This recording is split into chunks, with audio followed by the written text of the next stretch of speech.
all welcome along anyway to the Limerick Historical Society programme, and as usual I have myself, Tony Brown, and my co-presenter, Tom Donovan.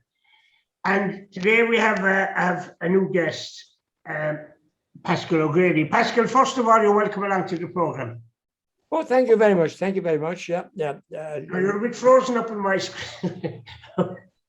You're a bit frozen up on my screen now at the moment, but we'll worry about that in a minute. We'll see what it's rectify itself. You're kind of permanently stopped, you know. Anyway. I was just saying how wonderful it was to see the summer weather again, the rain, that, you know. Oh, Jess, I tell you, some rain fell today, didn't there? You know. But it's supposed to clear up for tomorrow anyway. We'll see, you know. Paschal, first of all, where were you born? Were you born in Ellen Street? Yeah, well, yes, the address was Ellen Street, but I was born in Bedford Row. Oh, yes, sounds myself. Yeah. Is that right? Yeah, the line in. The line in. Yeah. Yes. And Nurse Laffin was in charge in my time. Well, I don't remember now. I don't remember. I should got you youngster. Geez, that was before your father's time. Never mind mine. Never mind yours. You're going back a bit now. Nurse Laffin. I wonder, she obviously was from the county anyway, so with a name like that. No, actually, I remember I was very young. I was up in I was in Tasbo or something, and her funeral passed up William Street. She died 2 years after us. Yeah. I remember my mother bring me up to see her at the funeral passing. She must have delivered a lot of babies down there, I tell you. You know, over there. But then there's, of course, a lot of people who were born at home that time. Oh, yeah, I think what well. All the rest of my family were born at home. Yeah, most of my family now were born at home. I think I was the only one down in Bedford Row. It'd be kind of an upmarket thing it was to get you into Bedford Row. Yeah. And to start off anyway as well, you know, you got an idea what was before yours. You know. Yeah, that's true. And that was there up to, it didn't close till I think about the late 70s. I think it was around 78 or 79 it closed. I remember I was outside, what's the name of that store there opposite there, down Henry Street, big store that sold everything. Spades? No, Spades, yeah. Spades, yeah. I was out and there was the vanguard we were after coming at the time, you know. And chatting to waiter and you know, and the next thing this fella pulled up with his car just outside the line in, you see, and she says, Jesus, I give him a chance. If he was more careful where he parked the first time, he wouldn't have to worry about where he's parking today outside the bit pro. But you see, it became like that. It became too small, really. And then they hadn't the proper facilities there, you know, when they moved out to the new, what we call the new maternity. And it'll never be known really as St. Munchins, is the proper name for it. Right, I never knew that, yeah. No, yeah. I don't think it'll ever be called St. Munchins. It'll always be referred to as the maternity. Tom, you probably don't remember the line in at all. You're in Bedford Row. No, well, my brothers were born there, but I was born in Croom. You were born in Croom? Croom, yeah. Yeah, how were you born in Croom? I don't know. That was the county, I suppose. And then my third brother was born in Bedford Row. I wasn't long out of hospital when I saw Tom and Paschal in Glynn. in the 1960s. Where was that in Glynn? Where in Glynn? In the Ocean Ballroom. Oh, the Ocean, oh yeah. The Ocean Ballroom, yeah. We were fascinated because they used to come in early and they'd get the names of local courting couples. Oh yeah, and they'd say, "I heard Jim O'Brien is doing a great line with Mary O'Connor," and the place would be falling down. Like the fact that two fellas come out from Limerick and they know all about the local scene, you know, little things like that. And I mean, we're easily. I'm not taking anything from Tom and Paschal. We were easily amused back in those days. You know, television. You were definitely that. But I'll tell you something about that now. Tom used to always be looking for names and things, and you know, I got a great name, he says, about again, what's called. I forget what the name was now. What's this? We'll call her the Beauty or something like that, or the Wasp or something, you know.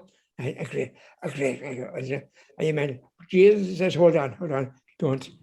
That's dangerous. That's dangerous. If he used it on stage, we were in trouble. Some people get very sour if you call them something else, you know. I think she was a lady of not for repute, questionable repute. You could, because I remember even inside the prospect now, there was a young fella, and he was always known, he's still around, Martin Powell, he was known as Mucky. Yeah. And no one ever knew him as anything else, only Mucky Powell. You Yeah. know, and when he got older, then he didn't like being called Mucky, which wouldn't blame him. You know. So Martin was his proper name, but he was never known. Even to this day, people still refer to him, you know. I'd forget Mucky. I'd say, who's Martin? Mucky Powell. Oh, yeah, I know Mucky Powell. No, You know. you stop. Well, come here, Pascal. You lived in Ellen Street. I was not in Ellen Street, a great street, and Jesus, marvelous. I mean, I kind of cry when I look back of other days, you know. Yeah. You know, the thing, what this was, they moved mainly from Ellen Street. They moved a lot of them over from Marketalley and then out to Ballinanty. Lovely new houses. They had, mind you, they had bathrooms. Yeah. And they had a toilet door that you could close behind them their own. Yeah. Not like we lived in Queen's Hall. There was one toilet with six families. They were great. But what I forgot was, and it was for a long while, we look out the window on Ellen Street, right? Now it'd been a nice evening, just to go out the window, huh? And next thing, hello, Mary O'Brien over across here. Yeah, where were you? I was down to see it, and someone come around the car. Where were you? Down to see it. Anything there? I did nothing. I got a pair of socks. That's all. Like, I mean, and then Mrs. O'Brien, yeah, I'm going out, Mary. I'm going out. I left the gas on with the potatoes. Will you knock it off for me? Turn it off, yeah. Oh, yeah. And there was no phone. Everything. You wouldn't touch the whole street when you looked out the window. Who can you remember who you were paying rent to? Who were they paying rent to? Who was it? Nash's office. Nash's office, yeah. Office. And oh, good God, what was his name? Corbett. Mr. Corbett used to call for the rent. I mean, you know, he came around, right? And he had a little office over in Marketalley. We just called Marketalley. Marketalley, yeah. Market Alley, and I was in a little corner over there, and there was an office there. I know, but then inside in our place we had 5 or 6 families, and there was somebody in charge one time, and they wanted 6 months extra for the rent. And my father, they stopped my father on the way up, and my father said, "She go to tell Mary, tell Mum come down." He says, "That was about 4 or 5 at the time. Dad wants you below." And she went down. Anyway, apparently they were having a go at him for the rent. She wouldn't pay the rent, like 6 months extra, like something there. And where was your father working? In Boys. On Boys, oh yeah. But that was a kind of a secure job then, wasn't it? It was a great job. I mean, just across the road, you see. And he was, and I had the old recording every morning, 10 to 9, he'd be clocking in. He'd go off and get the paper for, what's his name, a friend of his every morning, and he'd go off to that at the end of the month, and he'd clock in then, he'd be one of the first to clock in. But it was very handy because he had a dinner hour from 2:30 to 3:30, which meant like he had about 2 or 3 hours when he went back, you know. Yeah. But the point was, he knew what Mr. Morrow was the floor right. Yeah. But he knew him very well. And he'd go away at 2:20, and he'd go back at 20 to 4. You know? Yeah. But I remember we used to listen to the radio newsreel on the radio during the war and that, you know. Yeah. And I remember that just come on as well at 7 o'clock at night. The Archers were on at 7:15. Yeah. And when the Archers finished, then they went straight over to radio newsreel. What? No. I went over the right program. Yeah, I went over to. Yeah, but I'm talking about now in the 60s, you know. That's only yesterday. But the point. Yeah, but like that, I remember. I know what you mean. But and by the way, the Archers, yeah. Who was on before the Archers? Oh, I don't know. You have me there now. Dick Barton, special agent. Dick Barton. The Devil's Gallop. For him, yeah, I forgot about Dick Barton. But the Archers was 7:15 to 7 o'clock. That's right. And Radio Erin was closed down at that stage. Now, Radio Erin would come on at 1 o'clock Yeah. during the war. I mean, come on at 1 o'clock, to go off at 3 o'clock, to go back at 5 o'clock for children's program to 6 o'clock. And after that, then, anything we got was from the Light program. Night program, yeah. It was going all day. Night program was on all the time. And mind you, the Radio Erin was conservative. But my God, we got good music on it. Because I was up for the old, like, you know, the Schubert's Symphony, Schubert's March Militaire, there where they go there, and all those things. And we could whistle all those and hum them. Yeah. Schubert was a big hit down there in Field, I think, was he? It wouldn't have been. It would be. I'll tell you what, though.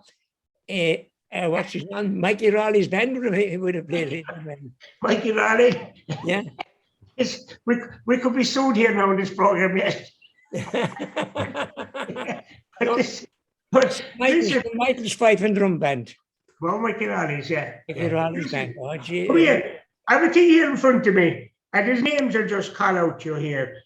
Quinn's are down as number 1 and 2 Elm Street. John Quinn. We lived in number 1 was the shop. Now, the shop was open until 1939, and it closed down. But we lived overhead, number 2. And you went in the door in Elm Street. There was a door in Elm Street. Yeah. And it's a pity I haven't got the bloody photograph to show you. I don't know, I haven't. Well, anyway, you went in. And there were 6 families there. And there was now who lived first? And the Rices lived over first, and then who was the sisters there? I forget. Then there was oh God. O'Donnell's mean anything to you? Pardon? O'Donnell. Eugene O'Donnell or William Frost? Oh, Frost Pub, yes. Frost Pub over on the Hyde Road? No, below in Elm Street. Yeah, I know what you mean. Yeah, Frost. Yeah. And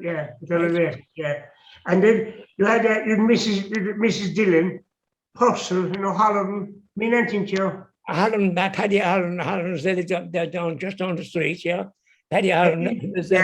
Number 8 was Egan's. And number 9 then was James Quinn again. That's the current building down where the garden centre was. Now, Egan's was across the road. It's now become Jackie, what's his name? Jackie Armstrong House. Yeah, Armstrong's, yeah. That was Egan's. Yeah. And if you look up, there were little plaques, little round plaques, and they put them out, and that's bring them back again. It was J.E.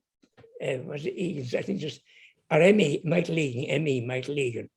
And there was a big wide window, and then there was a stone window, if you put it like that, and then another wide window, and then another stone, and then there was what's called, I used to play handball against the stone wall. It was very handy handball. But that was Egan's always. And around the corner from Egan's was, there was, God, can I think of the names? What are you thinking of now? Are you going on to Patrick Street now? Slightly into Patrick Street now, around the corner there. Yeah. No, all I remember there now was Armstrong's. And do you ever remember, there was a fella next to that just to do, I talk in the 60s now, Napier. They were the only people who could fix high heels. Do you ever remember them? They could do stiletto heels for women. Not in our area of Patrick Street anyway. Yeah, he had a piece of Armstrong's shop. He had a kind of a small side of it. Well, I tell you now. Madam Dillon's. See, we moved out in 1950 over to Mary Street. Yeah, you see, you were gone out at that stage, We went to Mary Street. Yeah. And why Mary Street? You were just sent there, is it? No, my aunt wasn't well, and she moved up to what you call it, up to the place above up top of Henry Street, and it was the wine mill. And the wine mill, yeah. And we got that house there then, because it was they were the first there. 1896 they were built. They were called corporation houses and corporation cottages. off Yeah, there's a corporation dwellings sometimes to put up. Limerick Street, yeah. 1896. They were the first in. My grandfather was the first in there. But did the renting increase, or did you pay rent in the house? Oh, we paid rent in that house, yeah, because the corporation, yeah. They were renting, you see. Yeah, the corporation. Oh, yeah, the corporation houses. Yeah. And There's a few other names here I'm just looking at. Gilligan, Michael Gilligan, and John Gabbett, Michael Spring. Springs, yeah, Spring in the corner, and Elm Street, yeah. Yeah, and then you had Miss O'Brien, not Mrs. now. She's a Miss O'Brien. Yeah. T O'Donovan. Is there anything to the clothing factory, I wonder? Yeah, they were tailors. Yes. They were tailors, Toddy. No. What? What'd you say, Tom? They were tailors, the A&T Oh, O'Donovan. yeah, that's Danish, because Danish were overhead Armstons. That's Later on, right. that's what They it says were on overhead, yeah. Yeah. overhead Yes, Armstons. because we used to look across. We looked across. We were number 2 Ellen Street. Yeah, Yeah, we looked out. You could look out, and I remember Tom said, "Right," and you had to go up. You went up 24 flights of stairs, right, along a landing. Then you turned right. Then you went up 2 more flights, and then you came down a flight back to the first floor again. Then you went up a flight up to the second floor, and then you went 2 more flights up to the top floor, which brought you out onto Patrick Street. You see? yeah. But 2 of the windows were in Patrick Street, and 1 of the windows was in Ellen Street. You see? And the bedroom was in Ellen Street as well. So I remember Tom saying, so you could look at you could look at the upper and lower classes, like you up where you look at the commercial side of Limerick, you could look out the window. And if you look down Ellen Street, that were all the roughnecks lived. Hard to believe, really, But Daniel O'Connell, that's a good name now. Daniel O'Connell, John Quaid, Joseph Mead. Quaid, yeah. Quaid's hairdresser, yeah, that's right. His daughter went up to what's the place in Galway, the convent there, the big Convent in Galway and nuns like Nuns Island is no, it's just the famous convent up there on the bird, yeah, I know. Yes, that's right. It's in Connacht there in Galway, isn't it? Kylemore Abbey, is it? Kylemore, yeah, I think so. Yeah, Kylemore, yeah. She went up there, I remember. They must have had money. They must have been well off for that. Oh, he would have been. I mean, barbers were very well off in those days. Like, I mean, Here's a good name at number 19, Samuel Benson. Oh, Sammy Benson's right. No, believe it or not, he's one of his sons. They lived up around the corner for 50 years here as a solution. Benson's tailors. But they were tailors. Yes, Mrs. And Benson, lovely there must woman. be something to Sammy now. Were they Paddy Benson? No, there would have been a tailoring group. Yeah, it's unusual now to get a Samuel Benson, There was somebody related to us in Carberry, but they lived there. They lived all in that. I tell you, you know what Quinn's is? You see what Quinn's is now? Yeah. That's the end of down Montreal. That's coming up Elm Street, onto Patrick Street. Quinn's was in Patrick Street, but it was also an entrance in Elm Street. Yeah. But that's Quinn's Corner Shop. Now, they lived just alongside that, right across from us. And we had moved down stairs. They're Armstons, like. Yeah, we're Armstons, yeah. They're alongside that again. Yeah. There was they lived in the house there. And then listen to this. There's a thing here being called Ellen Street Upper. And then there's Little Ellen Street. Little Ellen Street is round where, what do they call it now? The old quarter. Isn't that Little Ellen Street? I think. There's a funny thing because we call that the waste ground. What you call it? It's known as the waste ground. Oh, the waste grounds, yeah. As you went up to Ensmere, we were going to school in the mornings, right? You went up there, going up to Christian Brothers and that. And there was, just before the war, there was a railing there and there was a house in there. And of course, to us, it's our age, like, I mean, I used to say, it was big, like, there was an old man living there. Someone said all things about him. But the next thing, anyway, whether he died or not, but suddenly, bang, the railings went. And just before the war, they built 5 beautiful garages around there. and Yeah. yeah. In now that would be Upper Elm Street. Yeah. Now the Upper Elm Street, there was 5 or 6 houses. Tuberty's lived there. Yeah. Michael Tuberty. Mick Tuberty. Shahar, I believe he was secretary of the soccer in Limerick. He was with Wembley Rovers and that. I'm very involved in Limerick soccer. And there was I tell you what, the famous McAuliffe balls, the hurling. No, go on, McAuliffe.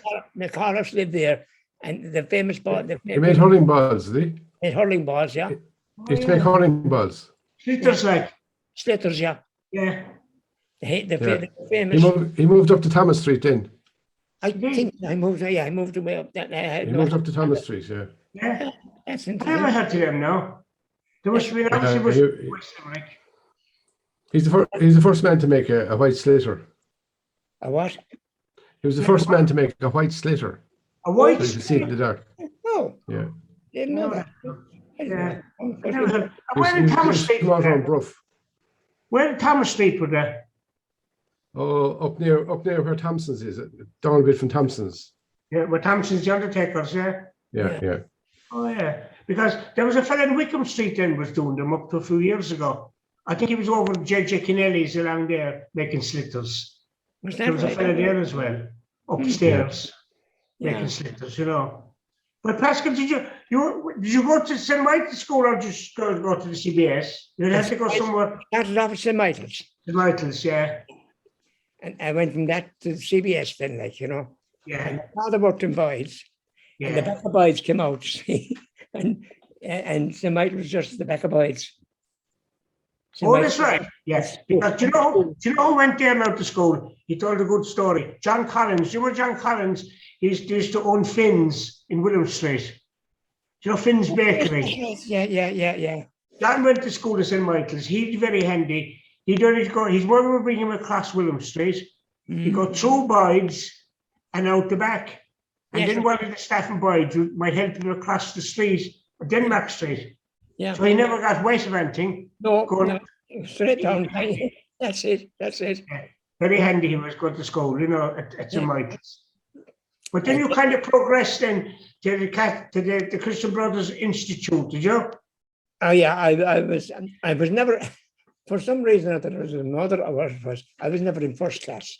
For some reason or other, I went babies and then into, what was the next one? Senior infants, Seniors, and no, then second class.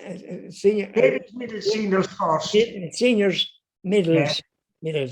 Babies, middle, Straight first. and straight into second class. Oh, did you? You must have been very intelligent, you. Well, I don't know what was wrong with it. The next thing, apparently, I Very can, clever. and myself and oh geez, what's his name? He don't know. Swan, like. We became third in the class. Yeah. And then you went up as far as sixth. You Do can you remember the old tech? Not the big tech now. Do you remember there was one across from Bobby Burns? There was a small tech there. But there's a school there now, a new school. There was a small tech on the corner there of Gerald Street, right across the road from Bobby Burns. Bobby And Burns. the Bobby Burns pub above the Connaught Avenue, I would say. Oh, hold on a second. There was a few things. That was a builder's yard first. Oh, it was. I remember it well as a builder's yard because the And carnival used to my- come there. My nephew, my niece, she learned. She did some what you call it. There was a business. There's a business college there. Yeah. Oh, there is. Yeah, but Welch's Jane Ashton Business College has gone out of it now. What is yeah? No, it's called, what do they call it? The project school, they call it now. That's right. Yeah. No. But that, on the corner, there was a small tech, a small school. Yeah. And they had a 7th class there. They brought you up for 7th. Yes. So if you hadn't the hope of getting a job as a messenger boy and you were in 6th, they put you into 7th. Oh, Really yeah. stupid. Oh, You yeah. were stupid altogether then when they put you into 7th. That's They right. tried to get rid of you know. They had a 7th. It's the only place I think they had a 7th class. So Now, I think known as St. Gerald's. we used to come up now by the market. Yeah. It's called the milk market now, which was the Big market. market, yeah. Market now, and that was the time. And Saturday, Wednesday, but Saturday was a big day, and we all down selling stuff. And the butter would be out, you see. And you'd Yeah, have butter, you'd be selling your butter, and you had an open the pound of butter there, and you put a knife alongside it. And I came along and I picked up the knife and I took a little bit of butter. Yeah, it's nice enough. I won't take that one. And everybody was coming along, you know, and the market and across from the market was Feathery Burke. oh yeah, in the corner, yeah. The corner there, Feathery Burke. And opposite him again, then was they're big time now. You went up to him with batteries and all kettles and everything. You got to shell them. But what's his name? There was this on High Street coming down, is it? And they don't have High Street, onto Munger Street, just on the Munger Street. Yeah, there. and the corner. Well, all I remember there was a butcher stall. That's all I remember. I don't remember what store. Yeah, that's all I remember there. Hurley's. And then there was somebody that had a shop then. He was murdered actually. I wonder who you're talking about now. What did he sell? You said just batteries. A shop. I think it was a shop. He used to sell flour and stuff. And But Harris's were there. who? Harris. Albert Harris was there. When did you enter the other Harris's? No, it's really. O'Malley's, Keating's, Handley, Twyford, whoever he is. John O'Donovan. I'm just looking at High Street here now. Not Twyford's tiles, Twyford's amalgamate. No, Twyford, no. Keating's in Dalton. I don't know, Joseph Roach, Colopy's, McMahon's, Healy's. I don't know who's there now. William Clown. That's not High Street, John. It's down this High Street. That's right, yeah. Cosgrove and Listons. But I don't remember that shop. All I remember was Hurley, a butcher there now in that corner, across the Feathery Box. No, Because up further from that, on the High Street, we had Mrs. Dunlop. Do you remember this? To sell old clothes. yeah. Her son was a bookie afterwards. He's a famous fella. He never had a telephone because if he wanted someone, he just shouted the name and they heard him all over Limerick. O'Brien, Nick. Yeah. Massey Reedies, you forgot about Massey Reedies? Massey Reedies, that's right. Now Tom worked not in Massey Reedies, but I did for Flynn's. Flynn's. Flynn's, yeah, next door. Yeah. Yeah, what did they sell of Flynn's? Buckets and shovels and hardware stuff, like, you know. Let's talk about that now he's talking about. He worked in O'Flynn's, was next door to Massey Reedies, right across the road from the entrance to the market.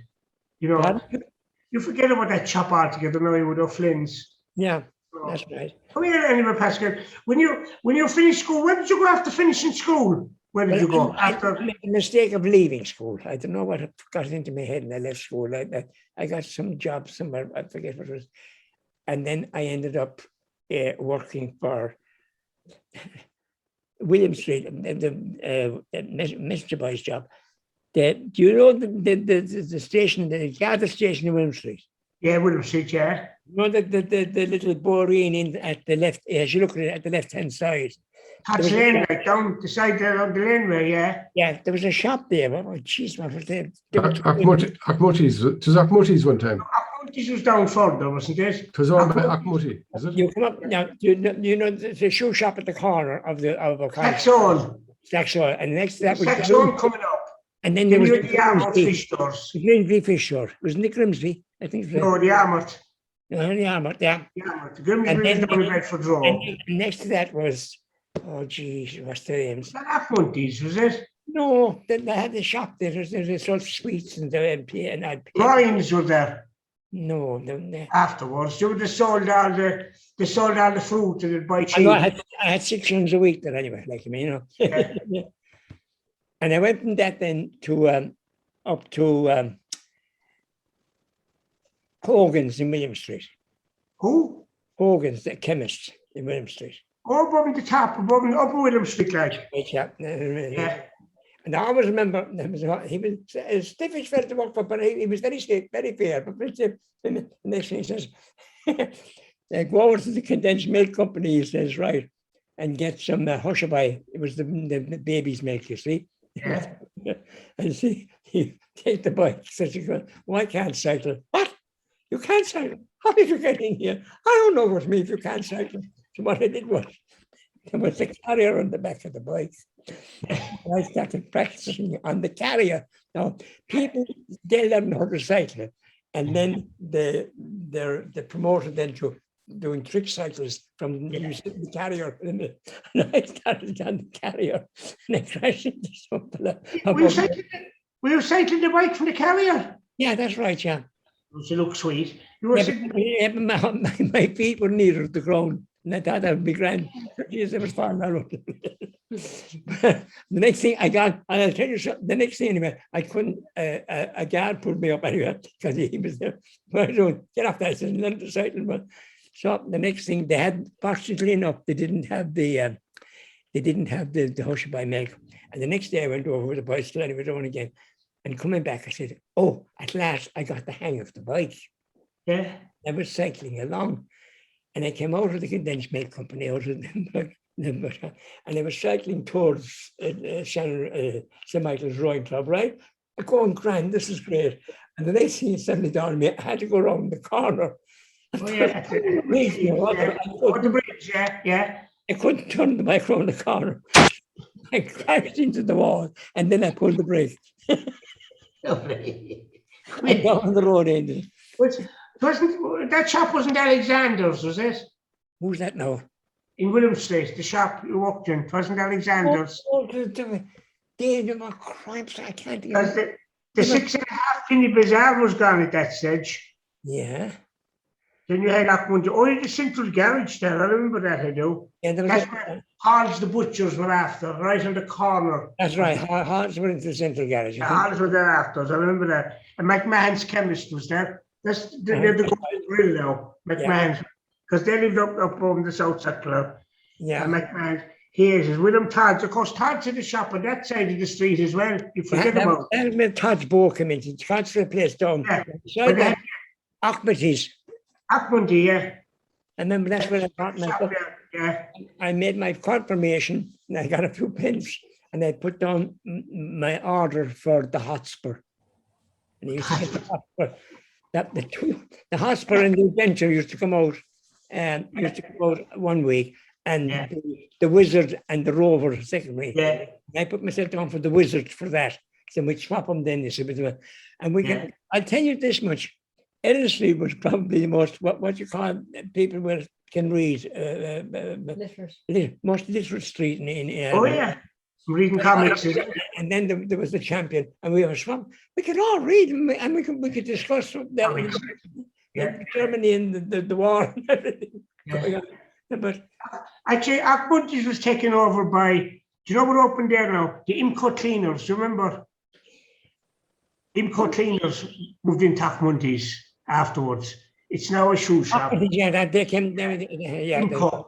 They said Imco Cleaners are the best for you. We do dying and oppression, and it's not for you. Imco cleaning is the best. Just Imco cleaning and do it for you. And what was the name of them? The twins. What was it? Cleaning and pressing the two fellow. What was that famous program? Yeah. It's famous on Radio Ireland. They go clean and press it for you. Bum.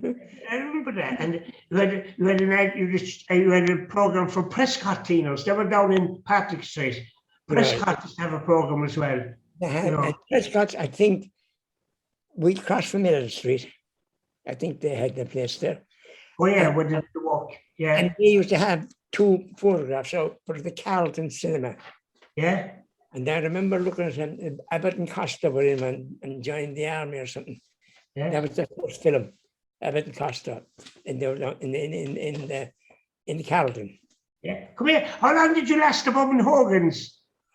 Not very long. Well, long enough. But I always remember. I was a few months there anyway, and I remember it was Christmas or the day before Christmas. There was a fog. Yeah. And I had to come down. I was living in Elm Street. So I came out of Hogan's and I went down what's called to the next light. Yeah. You could see. And you walked in semi-darkness and you could see the edge of the path. Down to the next light. And I knew I had to turn left there to go down, what you call it, bring me down to it was a pea soup of a fog. Never saw it like it since. It was just dark. But shortly after that, I wasn't happy there for some reason. And the next thing anyway, I got it was my birthday. And I was down at the boxing match. There was no cinema, just but it was boxing and shows at Savoy. And I went to the boxing matches at Savoy, and that day I came home in January, and they wanted somebody in Hips. Tailors. Hips, I remember Hips, I went into Hips next morning. They took me on, and my mother had to go up and explain to Mr. Hogan above. So I was in Hips for about a year and a half. I mean, I got on all right there, but I wasn't going no place. That was a great joke, Paschal. Hips, that they had another one across the road over where but they used to say that Hips had another one across the road and they made an ass of O'Connell Street. That was a great joke for years. Are you sure it isn't Burton's now? Oh, Hips. Hips, yeah. Well, I have. No, they had another one across the road. Oh, Burton's. Did you ever? But the Burton's had a pillar. I'm going to ask you. Did you ever go? Did you win billiards? Yeah. Burton's in O'Connell Street burned down. Thousands thousands homeless. Anybody used to go out there, anybody your tuppence you go up to play. Well, that's in Burton's. That's Burton's. What's there now? What is it? I think it's a phone shop there now. On the corner of William Street and O'Connell Street. But what about the place across the road ahead? Did you go in playing billiards in there or snooker? No, I went up once. I mean, I was overawed, and I was kind of afraid to ask him. Yeah. In those days, like, I mean, I went around for years. I was kind of afraid to ask to join soccer or rugby clubs or anything. Although I did join that, I had joined the St. John Ambulance. I was the first in the first group of cadets in St. John Ambulance, 1943. And then, how did you meet up with Tom McDonald? I went to the Scouts. Oh yeah. I found the days closed down. We with the St. John Ambulance, they closed down the thing. It was difficult getting uniforms and that in 1944, 45, 44. And I ended up joining the Scouts, and I met this fellow called Tom O'Donnell, Mr. O'Donnell. And I was 11 years of age, and this man was 21 because, well, anyway, but no, I was 12, sorry, and he was 21. He had to be a scoutmaster, see? So he was Mr. O'Donnell, and because my mother met me there, she said, Mr. O'Donnell's not going to go back to the Scouts anymore. I mean, he was, I thought, Jesus, look at me. I went back and he was very, he put me off. But we got on great because he was, he was sort of educated in Glenstore insofar as he left school. You see, he left the secondary school and went out to and however he got a job out in Glenstore or something. I think they had a big say in he would you not have been the riffraff then for Tom coming in from Glenstore? Oh yes, I mean we would have been to a certain extent. Like I mean, Mary Street, no Ellis Street. What Jesus, I'm not. So, but we got. But I used to follow. It's that man again. It's that man again. Oh yeah, it's that man again. Yeah. And Leon here, and what's his name? On the BBC, we had a lot of things going, and we used to do a lot of Tommy Hanley's stuff, like like changing the words in front of word, like would you like a cup of tea? Would you like a cup of tea? Yeah. Oh, you shake sugar, like sugar, like we had this going on driving everybody nuts. But we got on fairly well, and peculiar enough, Tom put me. We were in. I don't think I was even fully in the Scouts at the time, but I was picked to play the Stolen Prince and there was a fella in the Stolen Prince. He was the what you call this? What's all the stuff you have on stage? Pickup man, property man. I was a property man, and all I said, quack quack. You see, because the duck, and the name of the duck, quack quack. Not now. And then, but so good, we won it. The first time somebody was won, and we won it. And I remember that. That was the first one. Tom had produced it. So it was the first step. It walking along. It was sort of a Chinese type play. I mean, you know, there's a ship. They were supposed to be on a ship. So the property man came over with a sail and stood behind the chair. There was a ship. And very well done. And then I rolled out a carpet and picked up and walked down along to show you that it was wet. This is the carpet. But we won it. Fair dues. That was the first. But listen, you start to go around the county then, and do different venues in the towns and villages. Oh, that was years later. And now, let me say years later now. They find very quickly Scouts, right? Tom left the Scouts. Joe Jones left the Scouts in 47. We were 47. Yeah. And I'm sorry, 45, 46. Yeah, 46. And Yeah. Tom was there for a while, and he was Scoutmaster and that. And actually, I missed a couple of nights, or someone said I was suspended, so I didn't bother going back. And remember, Mr. O'Donnell met me. He wants to know you coming back to Scouts anymore. You don't know Tom now, wouldn't. But I mean, he'd sell you anything. It would be nice to spend you meeting a day's walk. Oh, Jesus. But the next thing, he said, so I went back to see what he was doing. Oh, yeah, he says, you were long enough coming back, wouldn't you? Say, oh, yes, says about that things with him. But I worked for Carroll then, Jim Carroll. Well, Jim Carroll above O'Connell Street. That's Yeah. right. Largest selection of radios in Limerick. Yeah, he said he was the first pilot station in Limerick. He did himself. Yeah. Yeah, he operated a radio station. Was that back in the 40s or the 50s? Oh, 40s. Yeah. You ever hear of him, Tom? Did you, Jim Carroll? Yeah, there's nothing new in return about him. Yeah, he'd a place down the basement of O'Connell Street. 48 O'Connell Street. Yeah, 48, that's correct. Near across from above where Clancy's used to be. That's right. And, I remember I knew him for years. He lived out in the country, out in Castletroy. He lived out. He lived in Wolftown Street. Oh, he did. That's where he operated the station from.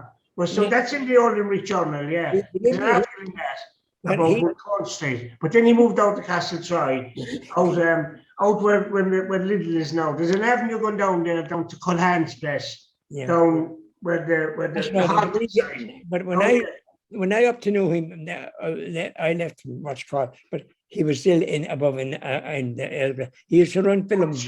Yeah. And there's another fella in the leader office who used to run the films with him. A very nice lad. I remember. Oh God, I can't remember. Jim. He was a reporter in the leader office. I think he was. Nocton was this? Doesn't it Nocton? That's right, Nocton. Jim Nocton. Both of them were interested in local history now, they were. Yeah. Nocton himself. That's why I got to know Dick Nocton back in the 70s, you know. But you see, the point about it, at that time, you were selling, the cinema, you had a roll of tickets, right? Now you had to buy, tickets from the government, buy stamps from the government, ticket stamps, you see? And you put those on the ticket. And when the ticket was torn, like, you know, you had to pay the government, that you went down to the post office and got them, you know, and you stuck them in the back. What he used to do was, you see, he'd stick the tickets in the back of the back of the ticket, right? And you were taking the ticket at the door, you see. So you took the ticket off me, but you didn't do anything about it. You put it in your pocket. There used to be inspectors going around, you see, checking on this. And the next thing you had a fellow outside at the front. What were the inspectors for? Was it the revenue or was it? Revenue going around, checking down the tickets, checking off. They make sure you were charging. Yeah. But tell me this, Paschal. Come here, we're moving along here now, and we're already talking a good while. What about Christmas crackers? That was a good idea. wasn't it, at the time for the show? That's a fierce jump. That's a good idea. Because in that, what I'm talking about now would be in that what's standing the off was actually, believe it or not, running a dance in St. Michael's. St. Michael's Hall, yeah. St. Michael's Hall, you see. And Henry Street, yeah. He was great to go into a what's called, he'd sell you anything, and you'd say, but I must do this, I must do that, can't do that. And so we were after building a hall. It's now St. Brendan's School, and then it became somewhat else. Now it's a big thing up I in. remember it. I went to concerts there, so it was near me. That was. That's right. On Yeah. Paschal. Yeah. Yeah. So Yeah. I remember that being built, and we needed money for that. So Tom decided to run a dance, get a dance going, and every Saturday night. And there was a meeting, and when you're meeting a society, you have the treasurer and the big. Oh yes, well now we put that down on the. So he said, that'd be a great idea, big great idea. Yeah, but now what can we do? Well, we can have it Saturday night. He says, because the Saturday nights is closed down. The first 4 Saturday nights failed. What about a band? There's a band there, the local band. And he shot through every one of them, and we got the dance going. And the next thing, the dance was a big hit. We used to pull gags and everything else, and we'd have raffles for overcoats. And the fellow who won it was his own overcoat, But I mean, but the next thing, it became very big. People, there would be queues. Yeah. It went for about 4 or 5 years. And we got there. What do you call the Christmas thing? Going around the town, dressed up in. What's you call that? We had a big Santa and all the rest. We went around. The rag, was it? Rag week, yeah. Rag week, yeah. We introduced the rag week. I remember that, yeah. And the first step was 16 pounds we took in the first year, 32 pounds the second year, and then the lads got something else going as well. In thousands, they paid off the debt on the hall. Yeah. And the money in the bank, and that's really what started us. Because then Tom went in St. John's, and they said, "Why not run a pantomime?" Oh yes, we were doing shows for St. John's, the roofing of the cathedral, the diocese, and out in which called Patrick Square and Crew and all the various parishes, and then Tom said, "Why not run a pantomime?" Oh yes, again, yes, well that's grand. When you put that on, no, hold on a second. But what we do? I'll tell you, isn't there a fellow where to get the electricians, where to get what's called, and they did. They picked up a crowd, and then I forget who was the priest there at the time. Jeez, who was there at the time? Priest? Yeah, he was in charge of St. John's. Oh God. I can't think now. Casey was moved in there anyway. Yeah. Father Casey, right? He moved in, and it started off. And the first night I always remember it was a second failure immensely. The first night was terrible, but the second night it caught on, and it ran. And that was the start. It was a pantomime. We ran 3 pantomimes. But they went very well there, Pascal, didn't they? They did.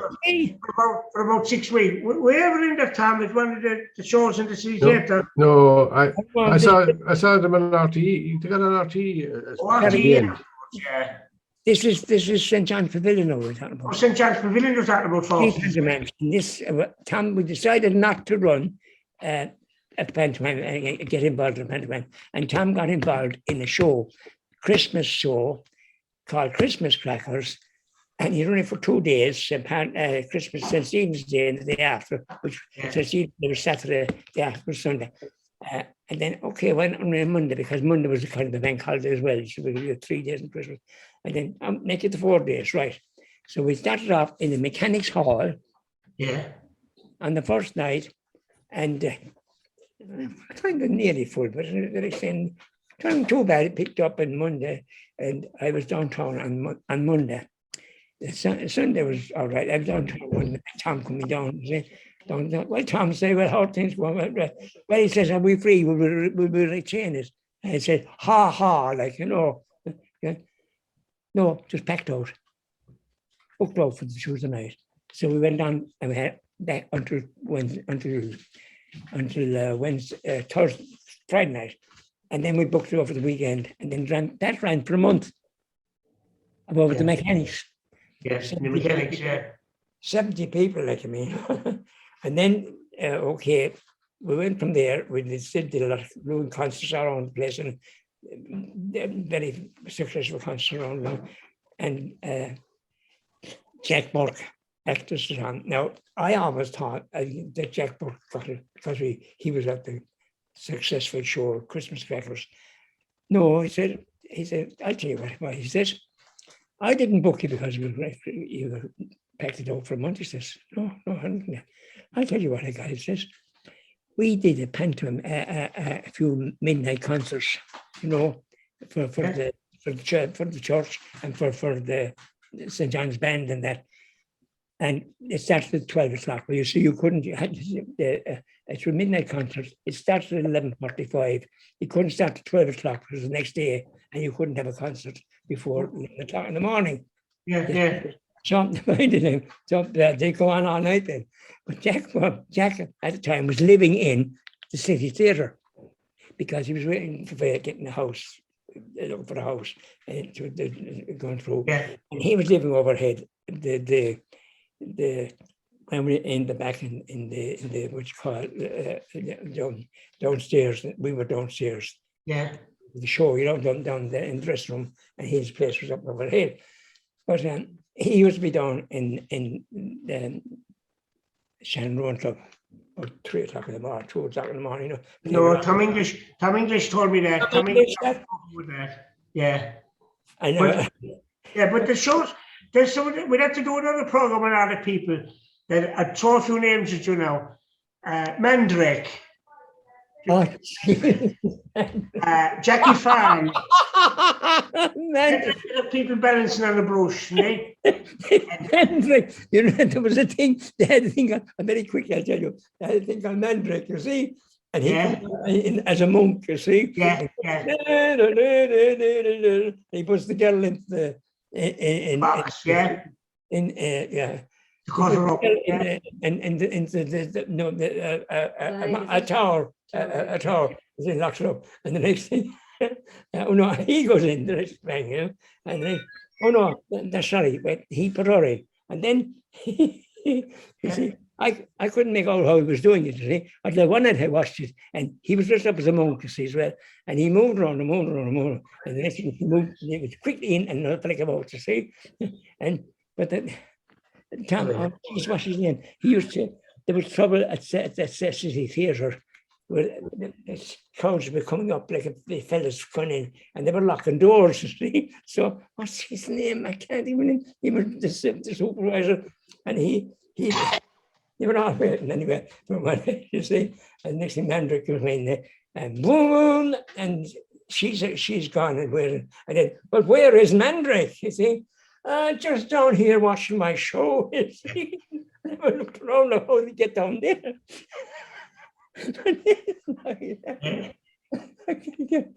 He was a gas guard. He was lost sitting back. And the next thing, then, and where is Mandrake, you see? Because there's 4 different moves. Get away with it now. There was no answer. The next thing, your man heard the bang, bang, bang, and outside. He had locked the front door. And Mandrake used to come out. In the section street, run around, and in the back, that's the show. Bang, bang, bang. Was it Paul Golden had people looking for leprechauns? That's right, he had, yeah. He's had people running out the door at night looking for leprechauns. And fella run around. And what about Brady Gallagher, Shan, as well? That's right. We had her a few with us. But did she take a drink there, Paschal? I never had any great problem with her, I must say that much. I believe she could be a bit upsettish at times, like, I mean, watch what she blew up, and so. But no, we had no great problem with her. She came down very well, like, I mean, yeah. She closed the show. What's his name was on it too? Timmy King? Oh, Timmy King Brand.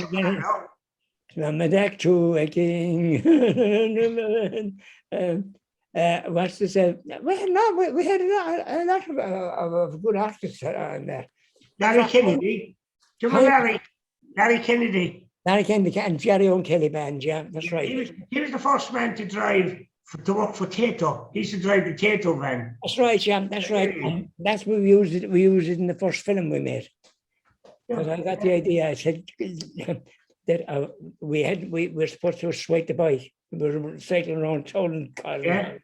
And I said, look, we'll drive into the van. And Tom would be in the back. I'll drive into the van.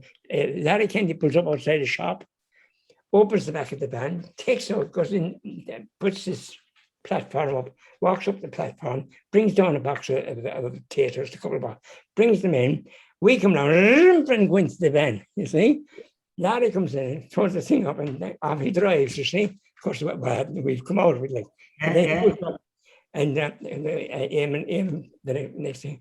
It wasn't too bad, but this is the thing that actually won it for Jack Burke. He was there, this film, oh, Jesus.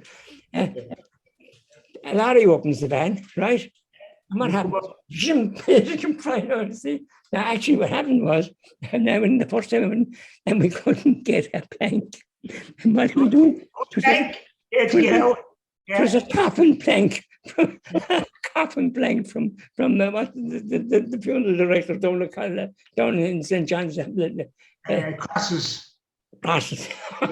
Coffin plank. It was wobbly. Oh, yeah. There's so many I remember from. And Tom, that was a brilliant film. I thought it was a very good film. And it was just dumped off the front. We did other ones that were quite good enough, but Tom decided to send it to Charlie Chaplin. Well, yeah. He got the idea that Charlie Chaplin might think it was great. And we never had anything about it. And the mom was raised, it was the first film, it was very good. And Tom, because it's with these things about and Charlie Chaplin. But to Charlie Chaplin-ish, all right, like you know. It's funny. But listen, but the shows finally, like at the time, there was very little entertainment, you see. That be right. Was. Yeah, and like the shows, they ran up to the 60s. Television dynasty affected everything. It did. The television came in, you know. Oh, we didn't do too badly in the television. We were on the opening night, like I mean. Oh yeah. We didn't perform the opening night. We made a film and it was put out on the opening night, and we didn't even see it because we it was on at 8 o'clock or 9 o'clock on television. I have to turn on the program there. You can look up. You can get it on YouTube. Yeah, that's true. You know, but times change anyway. Come here, we're talking over an hour already now. We've covered a fair bit. Well, you know, we'd have to do. Next time I'll have to get a few names together. I'm sorry, look, Tom and Blue Tom out. But what happened then? We left Tom. Tom is talking about. We kind of left him out of it. No, I'm just. I haven't thought that the Unbelievers were a modern day version of Tom and Paschal. The Unbelievers. They were imitators. They can. Yeah. And too bad no Tom. So long as you got your fee for the evening, it doesn't matter whether you spoke or not, like, you know.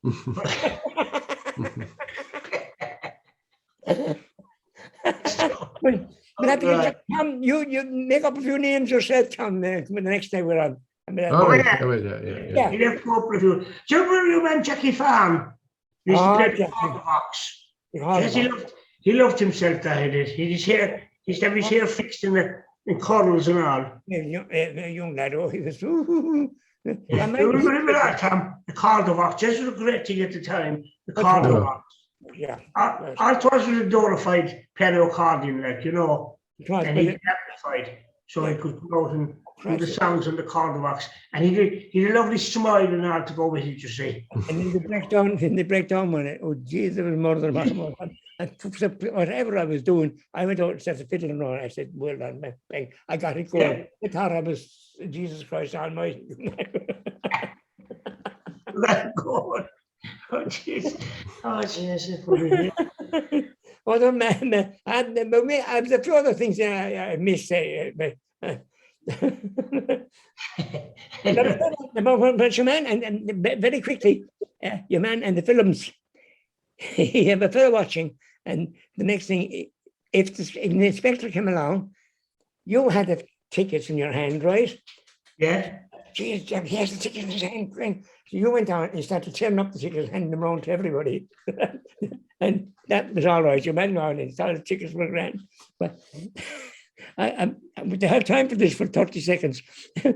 There was a thing introduced in 1950, what was it, 48, where the new government, it was more than 40%, more than 50%, what you call it, people, personal. Yeah. There was no tax. You see? It was more than 50. Yeah, more than 50. It's been more than 50. You had a film, right? The film was an hour and a half. But if you had, then all the bands were playing, all the halls and everything, and all the cinemas and everything. That's right. But the next thing, anyway, at that time, it had to be more than 50, right? Now, Carol went out and this, you see, and he brought, what's her name with him? God, she's a lovely piano player. And somebody, and he started down like, okay, look, 6 o'clock. Now, oh, sorry, more than 50%. It had to be 2 hours. Well, it was longer than the film. It was tax free because it was people, you know, it was Yeah. I know was what you mean. it was a concert. Yeah. And the next thing, the inspector came up, you see, at 6 o'clock. He decides to come in and listen. She was playing the piano, accordion away, you see. Now, the idea was that she would play nearly 2 hours. The next thing, of course, he'd go away. He didn't. He stayed. And she had to play. He was running around to anybody. Come here, no, can you sing? Jesus, nearly enjoyed me. He sat down.